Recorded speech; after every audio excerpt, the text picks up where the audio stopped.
Catus Maximus here. Picked up another Gearwrench ratchet just to make a video about. This happens to be the 84 tooth, and still, this is one of the more competitive $20 flex head ratchets, 1/4 inch drive that's really out there. Sold as a 7-inch, although it's really 6 3/4 at the end of the handle, so I'd say it's an intermediate length indexable flex head 1/4 inch drive ratchet.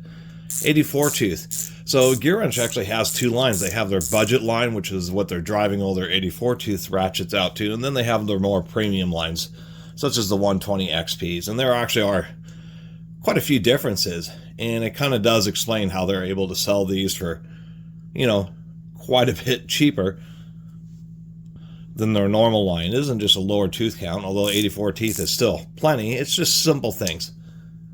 Their premium Gearwrench brand actually has a more complicated stamping rather than GW. They chamfer the head.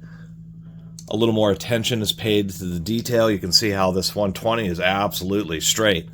You can see this one's bent down just a little bit, and you can just see here that the hole drilled through the eye of the head is not perfectly centered.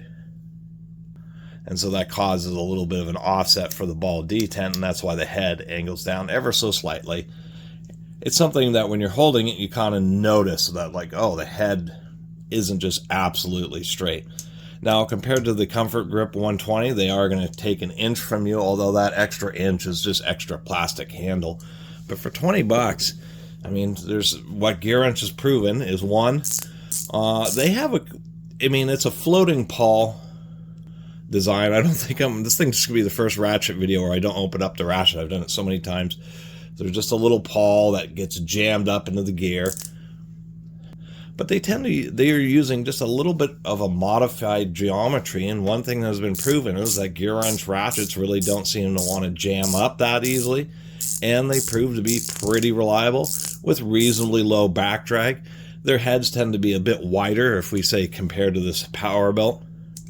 We can see that, but they also are a little bit narrower as well, or I should say thinner, although you can just see that there. The anvil actually is just a little bit shorter here. Anyway, not a bad ratchet for 20 bucks, and you'll get a better warranty. The thing about, like, say, Gearwrench is, I mean, part of their competitiveness being part of the Apex tool group is that they make, you know, Duralast and Master Mechanic and Husky and just all sorts of different brand ratchets, which are all just variations and different switches, such as this Duralast from AutoZone, which is a Gearwrench. Works pretty nice. We can see a slight difference in the switch, but they do reserve some stuff.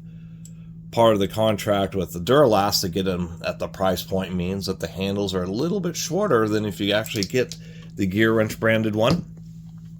Obviously, you're going to spend like $35 or so if you want the Comfort Grip extra long handle 120 XP. There is the power belts, which are right about 20 bucks as well if you prefer to have a quick release and a little bit narrower of a head.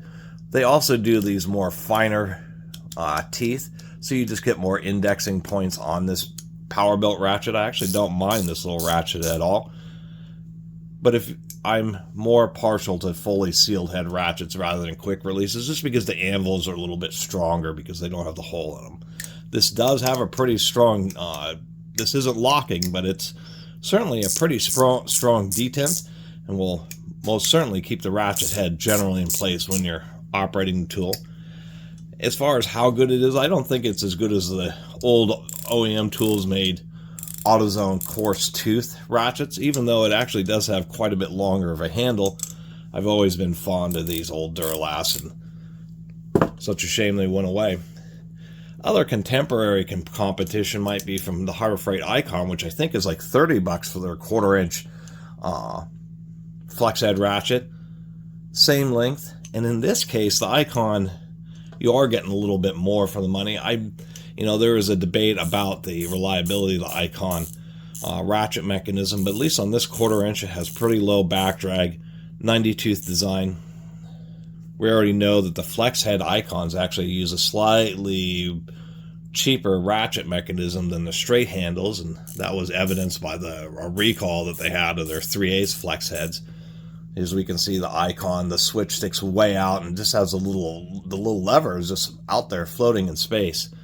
And I was looking on Google Images, and there are some pictures of where this little thing has broken off. What people do is they drill a tiny little hole and jam a little roll pin in it to try to fix it, which I think is hilarious, and that was really a mistake that Icon made. Otherwise, they threw a lot of steel at it. The fork on the Icon is really thick, although they have a bunch of extra material down here, and that's so they can drill the hole and have the ball detent. But we can see the Gearwrench uses just a flush little nub reverse, which is just fine. It's actually a pretty solid design. Doesn't stick very far off the top of the head, so it doesn't interfere with stuff, and is pretty durable because if it gets dropped, it's supported by the body of the ratchet itself. And to give you an idea of the thinness, so the head's just a little bit wider than the Icon, but in this case, we can see that it's significantly shorter, probably by about 1/8 of an inch. So anyway, just wanted to make a little video about this. If you're really looking for a budget, actually pretty decent 1/4-inch flex head ratchet for 20 bucks. This is kind of hard to beat, and if you just get the Gearwrench branded one, then you can at least take advantage of the Gearwrench warranty without things like AutoZone's Duralast changing up and tools all the time, so you never know what you're going to get if you do have to do a warranty replacement. And pretty decent strong detent on it. Actually, I'd have to say that this may be one where the detent ended up, the hole may have not been drilled quite deep enough, because it's actually really stiff. Like, this is one of the stiffer, this is snap-on grade detent right here. This is one of the stiffest 1/4-inch detents I've actually felt in a long time. I mean, it's definitely not, it'll hold whatever socketry and extensions that you put on it. And I will mention, last but not least, the snap ring design is great because you just don't have threaded fasteners that you have to fiddle with and mess with. But Gearwrench does use a very thin bottom plate, and it's a very minimal issue on like the 1/4-inch or even the 3/8. But I have heard about the 1/2-inch ones, or if you just huck them in the toolboxes, inevitably some tool will impact like right in this area, and this little thin plate, you get a little dent right there, and it ends up jamming up the pawl. And just wish Gearwrench would make the bottom plates just a little bit thicker, although obviously this is probably the best-selling ratchet under all the various rebrands in the United States easily. I'm sure Gearwrench is outselling everybody else on ratchets. You just go into so many stores and you're like, oh, these are all Gearwrench made tools. Might as well just get the actual Gearwrench brand, and a lot of times it will even be cheaper than Gearwrench's own rebrands for other companies, which I think is a little bit hilarious. Anyway, thanks for watching. See you next time.